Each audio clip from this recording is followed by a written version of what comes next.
All right, thank you so much for staying with Citizen TV and Daybreak, and you can tweet us at Citizen TV Kenya, Trevor Mbija. Use the hashtag Daybreak. We're talking about a myriad of issues on the state of the nation this morning, but I want to set the stage with a soundbite from the Deputy President, William Ruto, who says a section of the political class is sowing discord among Kenyans for political gain. We're going to talk about this with my guests who are joining me, Honorable Professor Jackline Oduor, nominated Member of Parliament. She's joining us via Skype, and also Okiya Omtata, human rights activist, is also joining us. And Mudivo, advocate of the High Court, will be joining us also in just a bit to talk about all these issues, which is the state of the nation. But first up, the Deputy President, William Ruto, says that a section of political class is sowing discord among Kenyans for political gain. This is what he had to say. Listen.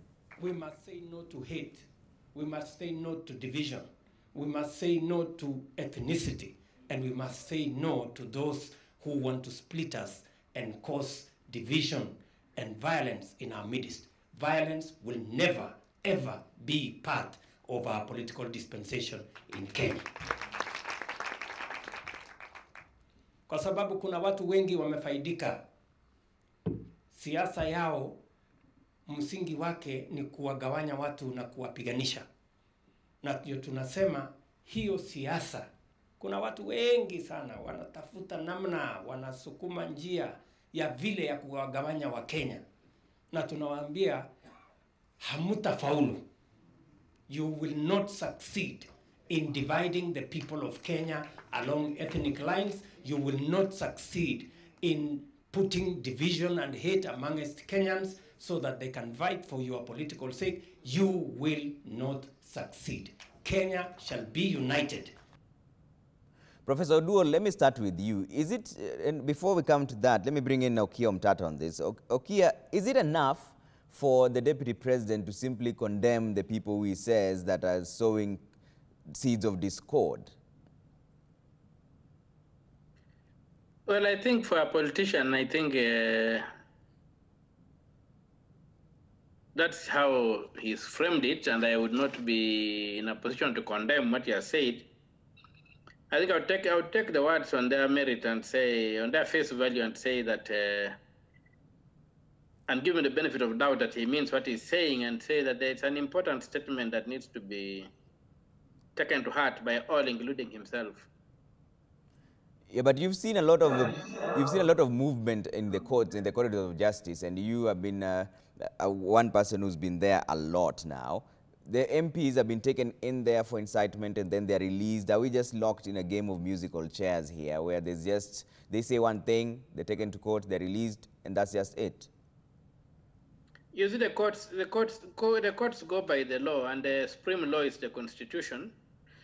And I think the particular act that handles these questions of incitement and what have you has got major flaws that allow people to be released. Number two, I think the commission, you remember that some time back I fought and had that law amended to allow the appointment through a competitive process of commissioners. But what happened is that after it was amended, the appointing authorities still played their usual musical chairs. And when you look at the people who are there, when you get somebody like Reverend Okiya, well, how do you expect him to really steer that kind of organization? So the head itself does not have any capacity,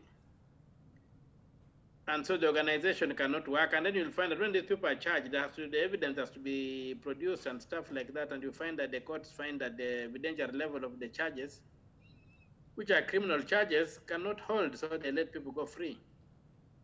But I think that the organization itself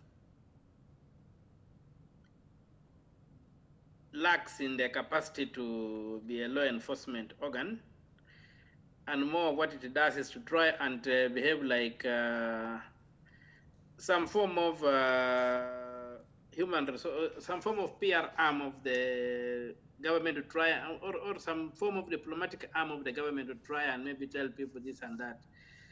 And maybe it's time the whole thing was taken back to the police so that it's purely an issue of the DCI. Yeah. And then the DPP, so that we do not have a situation whereby it is civilians who are supposed to be supervising this thing. And also, you look at the commission. The origin of the commission was really the 2007 post-election violence, And so there were a lot of political interventions to try and calm the situation, and that it has not wind itself of its origin, of that particular origin, that political origin, whereby it was supposed to win people or to try and reconcile various warring factions and not to punish those who breach the law. So it's a carryover from those things, and I don't know if it is really doing its work. Okay. Let's bring in Joy on this. Joy, what do you make of that statement by the Deputy President? Is it simply enough for the Deputy President to condemn some of those people who have been alleged or termed to be his own allies in this incitement speech? Thank you very much for having me this morning, Trevor. One of the things that I want to just say off the bat is that it is important that the Deputy President and all other politicians say the words that he said. The reason for that is that this country has got a history of political violence, and it is instigated or done on behalf of political leaders. If the political leaders come out on record and we can hold them to account to their words that you said, we are not going to fight on your behalf, and therefore the organization thereof has to be sabotaged because of your own words, then that is something that I would encourage. And I think I agree with Okiya. We cannot really say that on the face of it, we just condemn it, because sometimes you have to give the man the benefit of a doubt. But be that as it may, since 2007, 2008 to date, Kenyans are a much more enlightened lot. They have understood the dichotomy between your personal life and the politician leading you. People have understood just because my candidate has won does not mean the size on my ugali has increased. And so therefore, to find people willing to take up arms on behalf of a politician when it has no direct benefit to them is something that I think politicians might find it a little bit more difficult to do. But be that as it may, they do not, they're not shy in trying to invoke feelings of, I guess, familial patriotism. Now this is in terms of clans or tribes or families. And that is something that we must resist, because in this nation, we have seen what negative ethnicity can do. And it is not something, it's not a place where we want to go back. And I think the Deputy President, being one of the 6 who went to The Hague, knows firsthand the potential threat it is even to his own life and liberty by engaging in such activities. So I would first not just condemn it. I would in fact insist that they say this more often, so that they bind themselves to their own words, that if anybody thinks of trying to mobilize on the basis of political expediency, they find that their own words have stopped them from pushing that narrative forward. So I think, in my opinion, I actually welcomed it. And I was like, you know what? All of them should speak like this. So that if somebody tries this, we pull up a clip and remind them, this is what you said. So please don't involve us in your shenanigans. You do your campaigns, leave us in peace. Okay. And Okiya, all this is coming out because there's a very clear division when it comes to the BBI report. Now, the BBI report in itself is not even out yet, but there's already a clear difference from both parties. What is your position on this? What do you think about this BBI conversation? Do we even need it? Should we even be having it now during a pandemic? I think first of all is that there's a divide that is not necessarily the political divide. There's a divide of those who feel that the current constitution has not been implemented, and so it's not yet time to begin amending it. And some consider the BBI as a creeping coup against the current constitutional framework, and the bridges that are going to be built are bridges to the past, not to the future. And so there's the resistance at that level. Then there's the resistance at the political level, whereby the various camps see the BBI as a weapon to whip the other side with, by either passing it or by blocking it. But for me, where I stand most important is that we have a constitution in place.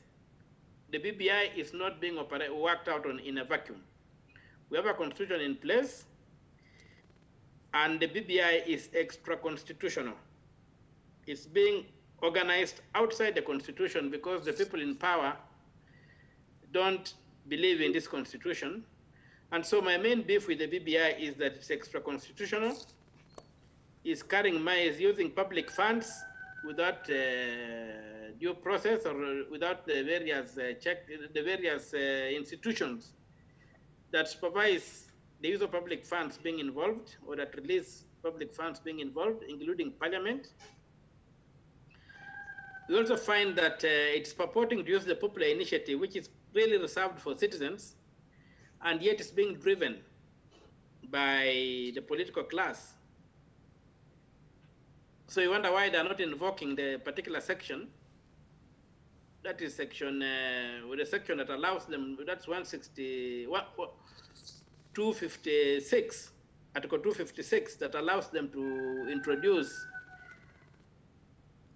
their motions through Parliament, whatever amendments they want to achieve through Parliament, and not to purport to be doing through the popular initiative, which is reserved for the citizen and must be financed by the citizen. So I don't see why it's not the AG drawing the bill, taking it to Parliament, and Parliament deliberating it, and if Parliament approves it, then if there's any entrenched clause according to Article 255, then we go to the referendum for those clauses. If none is entrenched, then we just go ahead and the amendment is passed with the 2/3 majority endorsement. Yeah. So they're trying to avoid the route of Parliament because I think the balance of powers there may not allow it to pass. And now they want to go to use the might of the state to purport to do a popular initiative. When a popular initiative is by the city, it's supposed to be by citizens, not by the state actors. So that's the main beef I have with the BBI. Number two is the composition of the characters in charge. These are characters with a stinking history, most of them. The task force, if you look at the key names there, are really characters whom you may not expect much out of. So the 14-member gazette is not one that can inspire confidence in people like me who have been watching these people. You have got my senator, the Honorable Amos Wako, who is the architect of the Moi errors. He's the guy who gave justification to what Moi was doing and explained Moi and justified Moi. So what do we expect out of Amos Wako? If not just a throwback to the past. Okay. Yeah, you have got these bishops there, you have got, so another person whom you could look at again, who's another prominent figure there, is another person called Senator Mohammed Yusuf Haji. What would you expect out of Haji? You look at his history. What does Haji represent as an individual in the history of this country? So when you have rubbish in, you should just expect rubbish out. And that's why they're hiding it. Unless these people, also there's also a possibility that these people are just a front, and the real thing is being done elsewhere. And these people might just be, they also don't seem to know what is going on, because sometimes when you look at them, they don't seem to understand what is going on, and it looks like maybe they're just being used as a platform for the state actors, the various vested interest state actors who are controlling power now, to pull a fast one on the people of Kenya and claim it had got some popular input. So if there was anything of value that people would expect to come out of the thing, they would be doing this thing, they would be doing these things in the open. And if the state is unbribing it, they should use Article 256. If it is individuals driving it, they should do what the court did. At his own expense. Go out and run and get these people involved. So at the end of the day, what I'm looking at is that there's a possibility that, and if you listen to Amos Wako speaking, and not Amos Wako, but Francis Atwoli speaking the other day, and saying that what they want to do is basically to invalidate the term, the tenure of the current president and start it afresh. And I think something happened yesterday, was it somewhere in West Africa, whereby an amendment to the Constitution, the Constitutional Court ruled that that amendment to the Constitution invalidated the tenure of the current president, Yeah. and is free to start over fresh as if he has not been in power. So when you look at these things, when a constitution is amended for parochial reasons, then you have every reason to be very, very afraid, because a constitution is something that can last for 100 years. Okay. It's not like a human being you vote in and after 5 years you can vote them out. So the BBI is an area that needs a lot of attention. Yeah. Because these people have the prosecutor they want to execute. And I think it's time, and think you can appoint the president and all who are pushing this agenda to be transparent and to obey the constitution as it is. They might have very good ideas. Bring them out so that we can know, but to comment on its merits right now, Okay. it's really difficult, except to say that rubbish in, rubbish out, given the characters who are supposed to be in the kitchen cooking it. Okay. Let's bring in Professor Honorable Jackline Oduor is joining us now on Skype. Mheshimiwa, what do you make of this BBI conversation? Because now we're being told reggae is back, but should we be dancing to reggae tunes at this time of a pandemic? Well, good morning and thanks very much. I think I would like to just echo what has been said, that at the moment it is not easy to have a coherent conversation around the BBI, because as far as I know, even from where I sit in Parliament as a nominated member of Parliament, we really do not know what is in the BBI document, because it is understood, or it is my understanding, that after it has been presented to the two principals, that is the President and the Right Honorable Prime Minister, then we will know what exactly is in it. So at the moment, we would be speaking really to the intention that was presenting it as a platform for enabling us as Kenya to look to ways that we would provide a framework that would ensure that we don't get into too much politicking. Unfortunately, as has just been reflected, if we look at what is going on right now, we seem really to be right back where we've always been. So I think we need to know exactly what it is that is in the BBI. We need to know exactly what it is that it is proposing, so that we would be able to speak about its appropriacy or its relevance or not. And yet members of parliament are already divided on it, not knowing what's in there, because they're split right down the middle. What really is going on in parliament? Because you're an insider there. What is the main bone of contention here? Is it a perception that the deputy president has been sidelined, or is it a reality? I think part of what I would say is that politics is always perception. And it is unfortunate, but it is also, to some extent, very informative, that we have watched ever since we started talking about the BBI, which is very closely linked to the handshake. We have watched those especially who are in the political arena anticipate and begin to take positions. And there is a sense in which I'm not blaming the fourth estate, the media. I think the fourth estate has also played a very critical role in just not only setting the agenda, but sometimes getting perspectives with regards to looking like there are winners and there are losers. And that when you think about the arrangement of power, you begin to see what is happening to the DP. How is this seem to be linked to the overall conversation around BBI, around the handshake? So I would say that when you look at us in Parliament right now, whether it is in the National Assembly or in the Senate, where we can see that conversation around the formula, the revenue formula, is presented as those who are going to win and those who are going to lose, to the extent that it is not easy to even see what exactly it is that is defining what we are calling loss, and what is it that is defining what we are calling winning.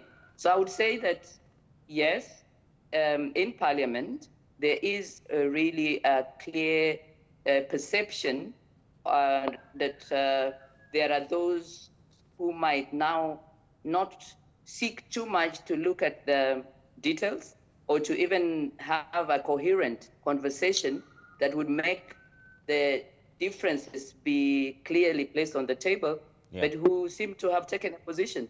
Okay.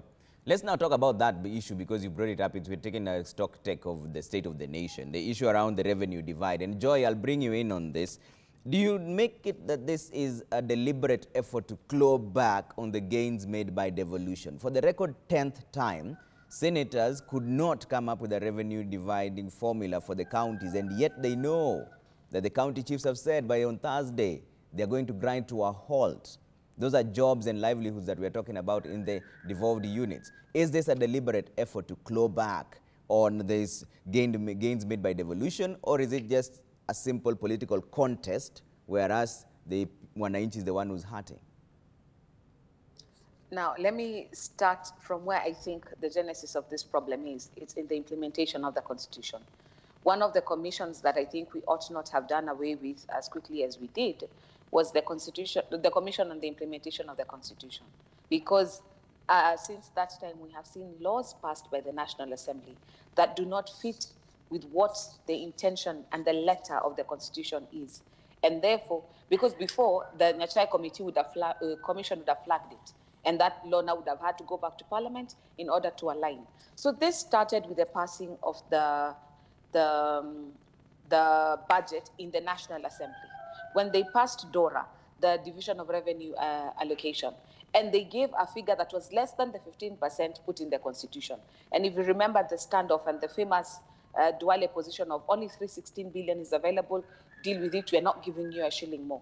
That's where this particular standoff, in my opinion, that's where the problem started. The National Assembly did not adhere to the law, they did not adhere to the Constitution, and allocated less than what was due to the counties, and that's what they passed as the law. And now when you hear the Speaker saying that if you want us to amend that, it has to come back, and giving us this whole soliloquy, then it tells you that the flaw started with not obeying what is in the letter of the Constitution. Secondly, the National Assembly has again failed when they are passing their budgetary allocations to operationalize the equalization fund. Again, this is a constitutional provision such that if you have a county that is losing out in a formula, then there was always this cushion that was going to make up for the difference. So we not passing that particular provision as well in our budget means that there is no wriggle room. Now, this is why you see the president came in yesterday and said, you know what, I can do an executive order, look for some 53 billion somewhere and just add it on top and try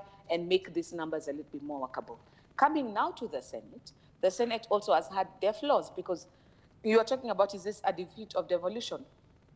If we are here fighting over less than 15%, I think it's about 11% of the budget, is not even enough to begin with to go to the counties. Constitution says the floor is 15%. So we're not even at that threshold. So what you're even trying to divide is less than what should be available for division, such that the process in the Senate was almost set up to fail from the beginning. Because if the pie is shrinking while the needs are growing, then how is this supposed to even make sense? But let's move this conversation forward in terms of the politics of what we're seeing with it. Yeah. We are trying to encourage devolution. We've been talking about money following functions, but we are in a situation where we are finding not one, not two counties getting to a place where they're forced to sign back duties to the National Assembly because they can no longer function with what they have, what the parameters they have, beginning with Nairobi. So you have to come to a place where you have to ask yourself, is it maybe by design that the counties are not being given adequate facilitation? And therefore the conversation has to go back to, have we fully implemented the Constitution such that the intention of Kenyans is coming across? So for example, we are talking about the BBI. A suggestion in the BBI is to get the floor from 15% to 35%. If we haven't even attained the 15%, how realistically can we change the Constitution and raise it to 35 and ensure compliance? So there must be more willingness from the National Assembly to obey the law. Yeah. Then there also must be willingness from the Senate to, because this was a year they had to do this, they wait till last minute and then they fail to reach the consensus. So everybody has to reevaluate themselves because this has exposed a very weak Achilles heel for our legislators. Okay. That when rubber meets the road, you need to get down and do the work. It's not politics now. Okay. It's maths and figures, and like you said, it's livelihoods. Okay. Okiya, what do you make of the standoff at the Senate right now?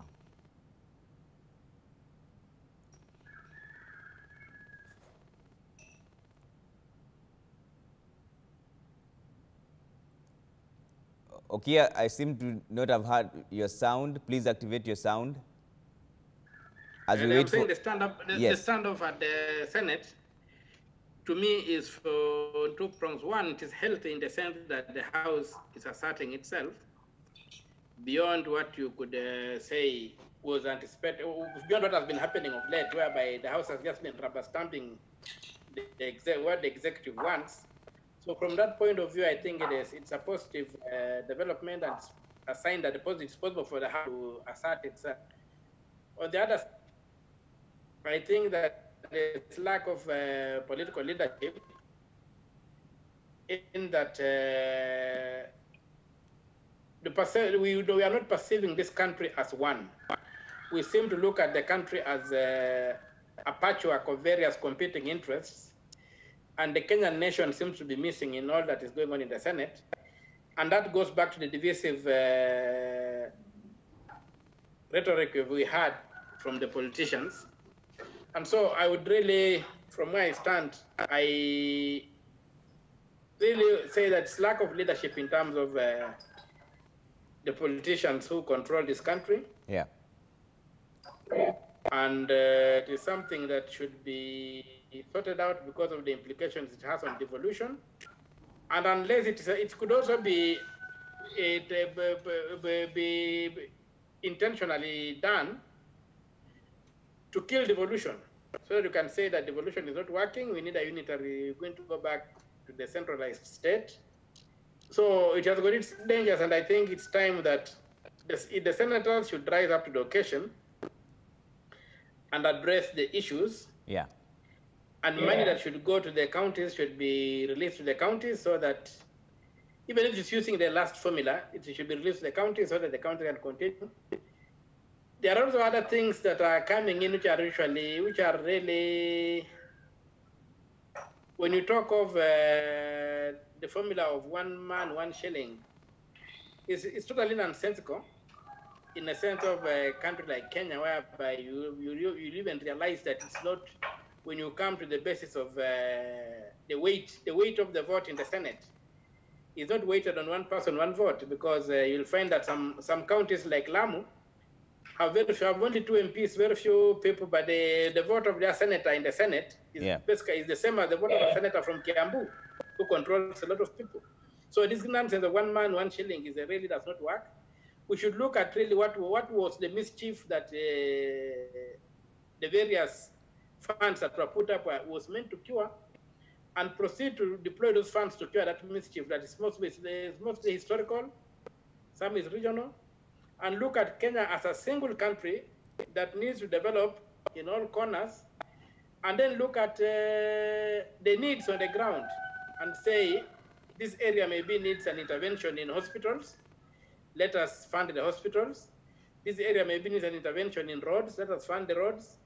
This area maybe needs intervention in the industrialization, things like those, so that we can look at this country as one unit that requires various different interventions to get all the sectors working well, instead of coming up with a blanket sector and say a blanket formula and saying 1 man, 1 shilling. Yeah. That may not serve any long-term function other than the immediate political expediency of whoever is uttering those things. Okay. Professor Oduor, your colleagues at the Senate, are you seeing a situation where the executive is overbearing on the legislature? Is it an unholy alliance, or what is going on there? Well, I think it is important to acknowledge, and I think Joy did indicate earlier, as she was talking about the genesis. She went to the implementation of the Constitution. I think it is important and fair for us to look, when we think of Parliament, which is the National Assembly and the Senate, that we have really over time, as we went to 2017, and even more particularly, as we now started this 12th Parliament, that there was sometimes, to some level, almost a lack of the desired separation. You see, for us to have good governance and effective leadership, as Okiya was indicating, There needs to be a sense of clarity and independence of the three arms of government. There needs to be a sense of independence and clarity in way of performing their role effectively in the legislature without sometimes undue, if you like, concern as to whether or not what the legislature is doing is going to be what the executive would prefer, and to some extent even as we have seen how the judiciary then comes into play in its role. So I would say that it is incumbent on Kenyans and all of us to recognize that the political leadership and what is at play currently in the country is really something that we should not be surprised about. And I don't think that as I sit in the legislature, we could say that if we are going to unlock this, then it's really just going to be something that is going to come through from the legislature. I say this because I know only yesterday, in the effort in the National Assembly, for us to begin to have a narrative and to also play the role that we think we must play based on the circumstances and, of course, looking at where it is that we might not have really been able to get the results that we were looking for. We were able to discuss and the point of addressing the Public Finance Amendment Bill, number 3 of 2019, which is a Senate bill that recognizes that the way that we are handling finances is problematic because we do not have a collaborative framework or even a standardized way of revenue collection at the different county levels, and we do not have a clear lineage or framework that is linking up to the National Treasury. And so our discussion and what we were concerned about was that we would look at existing legislation on public finance management, and in particular, the legislation that concerns how it is that we are going not only to collect revenue, but in fact to ensure that there is proper accountability of that revenue, whether it is revenue that is coming from the National Treasury or when revenue that is collected at the county level. And so my response is that when I look at what is happening in the Senate, and I see what is happening even outside the House, whether it's National Assembly or the Senate, and I look at what is happening when we look at other Kenyans who are leaders also engaging, we clearly are reflecting that despite the conversation that we had as we went to even get the 2010 Constitution, despite the recognition, because I sit in the National Cohesion and Equality Commission in Parliament, and I'm concerned that despite our recognizing that we need to ensure that we bring greater coherence, a greater sense of responsibility, and a sense of avoiding too much premature, if you like, coalitions in the politicking, that exactly seems to be what is happening. Yeah. So my response would be that when we look at the Senate,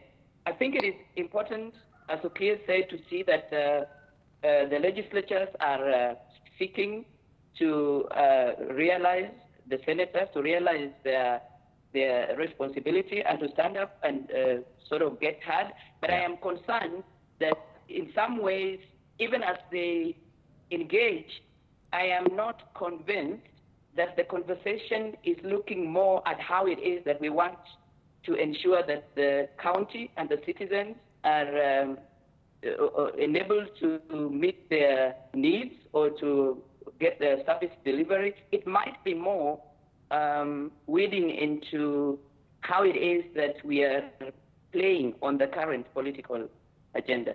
Yeah. I think that's where the challenge is, how we are going to get back into the respective responsibilities and be independent as parliament, as executive, and as judiciary, and only engage in a discussion where it is healthy and relevant for the country. Yeah. Joy, are you seeing a situation where there's a mixture of roles here, the executive have a bearing on the legislature and on the judiciary as well? Because Jenga Kungu Paul here on Twitter is saying that the Senate has really brought a big shame to the nation.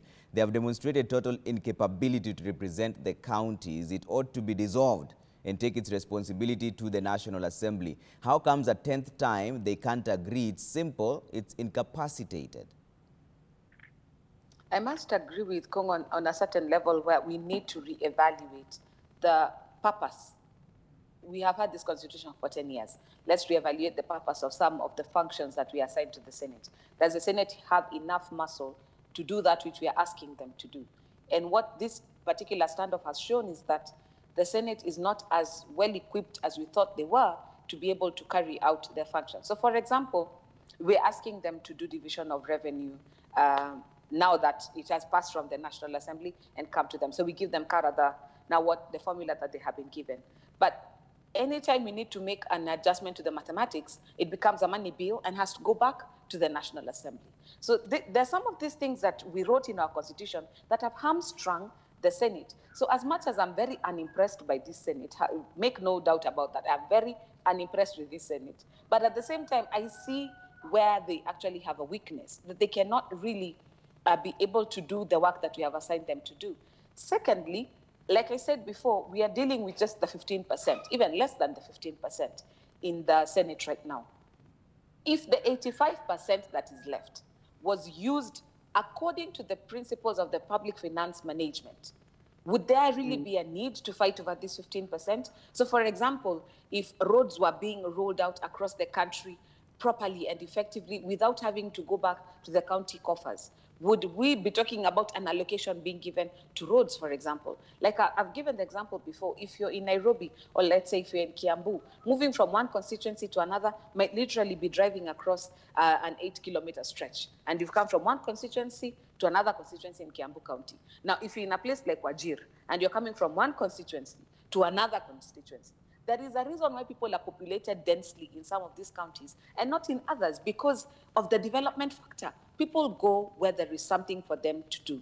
Another thing we also have to consider is that with the effectiveness of the Senate has to come the enablement.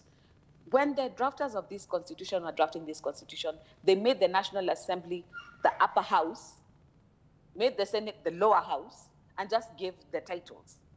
So we have a lower house called the Senate and an upper house called the National Assembly. That is the fact. Why? Because the major responsibilities and the financing of the responsibilities is still run by the National Assembly. So if we're going to have a Senate, and that, I think that was one of the proposals, the BBI, it must be restructured to be given not just more functions, but more powers, either of oversight over the National Assembly, or if that cannot be done, then let's rethink this bicameral arrangement. Is it really fit for purpose? Then there's something that Professor spoke about that I have to just weigh in a little bit on it. We are talking about the fiscal management, and is one of the things that is in the formula, how much you're using the fiscal management and also the fiscal accountability for what you're given. Now, the problem is that you look at like the big counties, the big earners, you're looking at Nairobi, you're looking at Mombasa, and you're looking at a county like Narok, I think is the number 3. All of these have got something big going for them. And with Narok is because the county managed to negotiate for the Mara to remain under county control like it was before. But now we've got other places that have got some of these facilities. For example, the Savo, the Amboseli, is not under Taita Taveta County, is not under Samburu County, is not under, these things are still under the national government ambit, collecting all the revenue and utilizing it, but then it is domiciled in a county. Maybe some of the emancipation of these things, like for example, the oil in Turkana, maybe should pass a law to say if there's a resource that is within the county, then the county benefits from that resource directly as part of generating the revenue. Because here we are talking about counties getting points for how much revenue they're generating.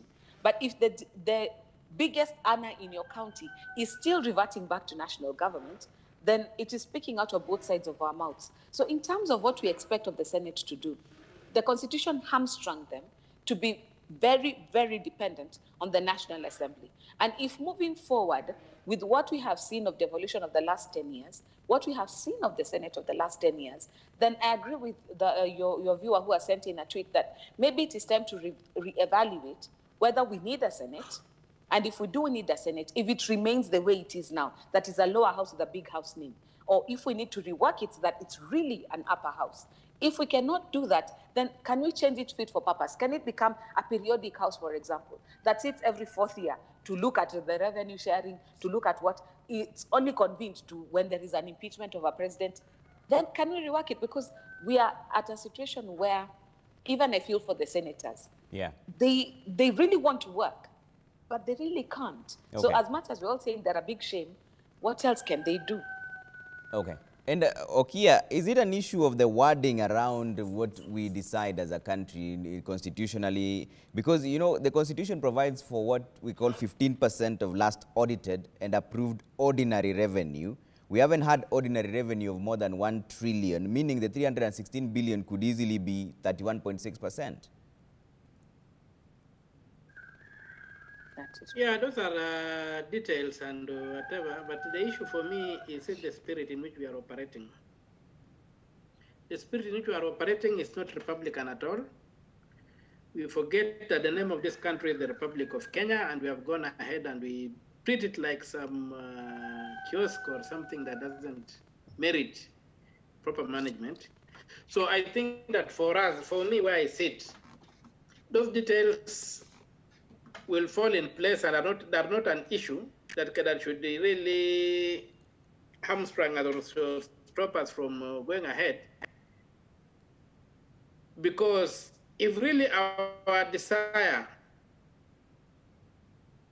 and our is to see a developed country, and we fully appreciate that this country must be developed, then we could be looking at our national focus should really have gone more to productive activity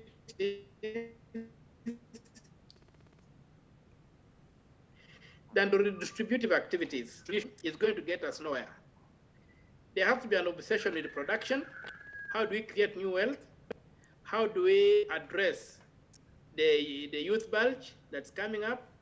So the 15% of the whatever those formulas, to me, are not as important as if the Senate were proactive and began setting an agenda for this country. Because, and I look at the Senate with a lot of focus, because they have the concern for the counties. They are a more deliberative house, given the numbers. There are very few. They know, I think each senator knows the other by name. And it is possible to invite each other to each other's homes over here, and they will have gone the round. And like the National Assembly, which is just a crowd. So if the Senate really was to steer this country forward, it could do it if it wanted to. And it would, for me, the formula would lie in how to develop this country, what are the comparative advantages in the various regions, how do we invest in them and move forward. The Senate would be pushing for things like R&D, research and development on the ground, which I don't see. They are just obsessed with the distribution of this. They have a shrinking cake. If you factor in inflation and all the other demands, you'll see that the real GDP of this country is shrinking at a very high rates.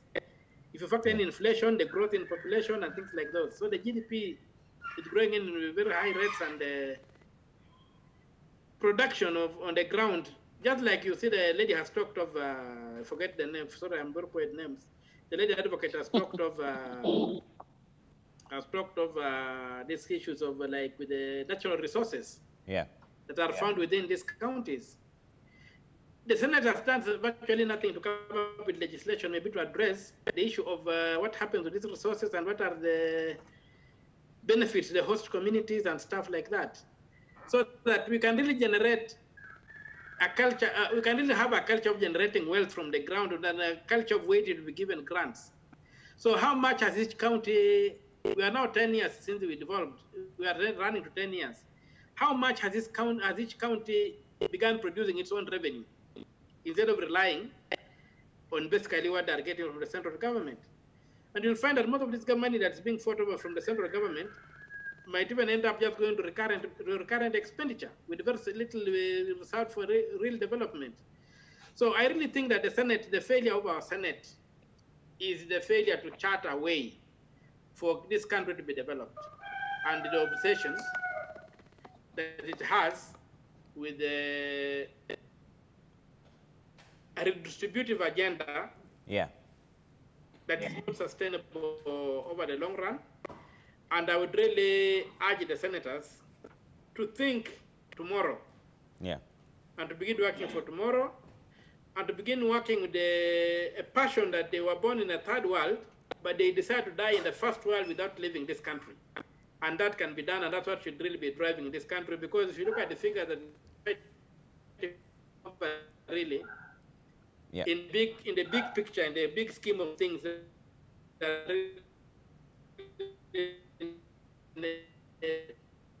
are really Okay.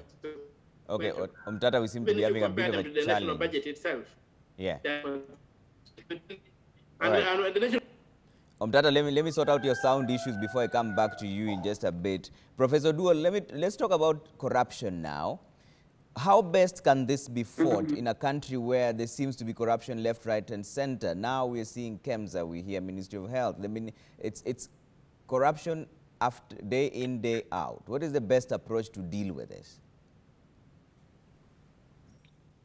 Thank you. I would say that it is really linking to what Okiya said about the spirit and what would be seen to be the heart of our country.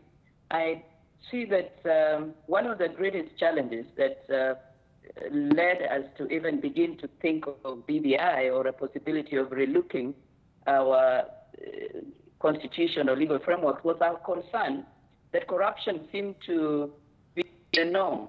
That as a matter of fact, the way that we get business done, whether it is by the public officers in the public domain or private, there seems to be an accepted way that corruption would be important. So I think one of the key issues really would be to depoliticize, to delink or separate. And getting back to this very unfortunate culture in Kenya where everything is seen to be highly politicized. And in a way, as much as you say that the political angle and political leadership would rest with those who are actively engaged, say in the National Assembly, Senate and County Assembly and at the county government, it would appear that the ordinary Kenyan looking and seeing how cases that even are brought to bear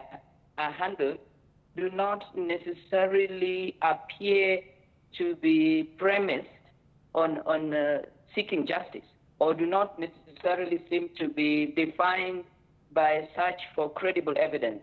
And so my answer would be that it is high time, and it is something that I speak very passionately about because I've been on the Kenyan nation fighting for some of the desired goals from a long time as civil society, someone in the civil society. I have been on the trail as somebody in the women's movement speaking to say, okay, can we now sort of get a voice of women that would define that if we don't stand up and speak for corruption, it's going to affect us where it really matters. I have been in a political engagement. Now I am in parliament. And I continue even as I was in Bomas as an observer. We're looking at the constitution, which was going to herald a new way of conducting business. I look at what is happening right now, and I still think that the more things change, the more they seem to remain the same. And if we are dealing with corruption, I think we just need to go back and separate those powers. I think we need to be clear that if somebody is seen or considered to have committed an offense, they are innocent until they are proved guilty, and we need to let justice and the wheels of justice come into play. But unfortunately, we still seem to have a situation where we get into the politics and we get into people rousing their emotions, and we get to the point where people run back and cry, it's their ethnic group or they need to be protected. And so I really just want to say that we've got to handle corruption, and we need to allow a separation that would allow the corruption processes, regardless of your status, regardless of your position, should be investigated adequately, and we should ensure that justice is not only served, but seen to be served. All right. Joy, how do we best deal with corruption? The BBI is proposing a 5% sort of like a kickback to whistleblowers. Will that be sufficient? Will that even help? At least the BBI that we know. The final report has not come up yet. Joy? Joy, Sorry. I found that provision to be a little bit problematic, because when we incentivize citizens to do that which should be their national duty to do, I found that to be a little bit problematic, but I would see where they're coming from, because in this country, whistleblowers have been paid back with threats, some even with death. So if you can get something out of your benefit and out of your good heart, I would understand why that would be something desirable. But I wouldn't encourage that as a modus operandi for this nation. A citizen should be able to stand up for what they believe is right, regardless of what the prevailing circumstances are. It should be part of our psyche. And one of the things that I think in this nation we need to do is bring back the culture of hard work, honesty, of working for what you have. And I think it's one of the things that Mahatma Gandhi said was a tragedy, when you've got wealth without work. Because if you do not understand the value of hard work, then you don't appreciate what you have. In this nation, we've gotten to a place where you talk to some of the youngsters, and people's ambition is to be a slave queen, or an ambition is to be an entrepreneur. The days when you ask a child, what do you want to be when you grow up, and they want to be something that, you know, they want to claw and fight to get to the top. Now it's, I'm going to get to the top. I don't care how I get there, but I'm going to get to the top. I think that's the culture change we need to start bringing back, because in our society right now, the value of hard work is not placed as highly, because some of the people we see around who are the richest may not be the hardest workers that we have around. So I think that's one place of starting. The other thing is what we are seeing the courts attempting to do. We have written very robust anti-corruption laws, but the process never gets to the end. And I think that's why when this Honorable Aluki and Ms. Wakungu Mata came, people were so shocked that, you mean the sentences are that severe? It was almost like an epiphany. It has always been in our books, but we have seen systematically how the prosecution is hamstrung by shady investigations. The investigations are hampered by people not collaborating. So for example, let's look at this KEMSA matter. It is a matter that is of grave concern because of the weight of the issue. Today is the deadline for that, for the DCI and for the EACC to make a report to the president. Many Kenyans, if you talk to them, will be like, nothing will come of it. They're not even hopeful, because we've seen time and time again where the very institutions that are meant to protect Kenyans and to tell us the truth about this matter are the ones that are used to hide the truth. We saw the Auditor General saying, you know what, I'll not have a report by September, give me until end of October. So we have to come to a place where we give our institutions also the courage and the muscle to do what is right, so that when the rubber meets the road, even if you do, like we've seen in other jurisdictions, yes, you get away with it for a while, but the day the investigation starts, even the president is, for example, in the States, even the president is alerted, you are under investigation, Mr. President. We need to get to that level where the institutions are operating independently. And finally, there's something we call about the political will to fight corruption.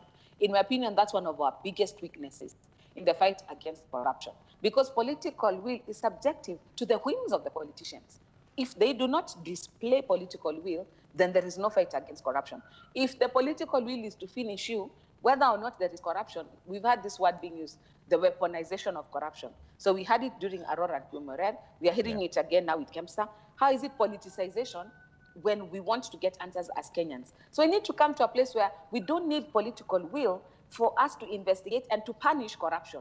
It has to be something that the institutions are empowered to do, and the people also in the institutions are ready and willing to collaborate, so that we remove the whim and the fancy of the politicians in the involvement and in the running up to getting somebody culpable or not culpable of an offense. So in a nutshell, because I can hear you're trying to edge me along, what an echiapo. So, Okiya, let me give you the final say on this, on how to deal with corruption. And also, as we go by, are you planning to go to court over this BBI issue in any way? Because you're saying that, according to you, it's extra constitutional. Should it be pushed down the throats of Kenyans the way they've said that reggae is back and the reggae is happening with or without people's consent? What are your plans for it, as you also talk about corruption as we wind up? I'll begin with the issue of the BBI. The plans, we don't have plans. I think I moved into court and I was joined by some people just when the thing began way back. And up to date, 5 judges have disqualified themselves from the case. So the matter was taken back to the Chief Justice, and the Chief Justice has appointed a judge in Kakamega to preside over the issue. And the issue was, we were really questioning issues of how the whole thing was being done. But we wait and see. So we hope that the judge in Kakamega will not recuse himself. And so he'll be able to get some guidance on basically what is required to be done in amending the Constitution of Kenya 2010. That was it. That aside, now back to fight against the theft by public servants is that the crime is mischaracterized. Just like there's something in this country called cattle rustling. If you come down to the law, there's nothing like cattle rustling in the penal code. The crime that's in the penal code is robbery with violence. If we stop calling, pandering, embellishing it as, or decorating it as a cultural activity and just call it robbery with violence, and deploy the law that deals with robbery with violence on these issues we call cattle rustling, I think we will be able to solve the problem. But you have mischaracterized it into a cultural activity.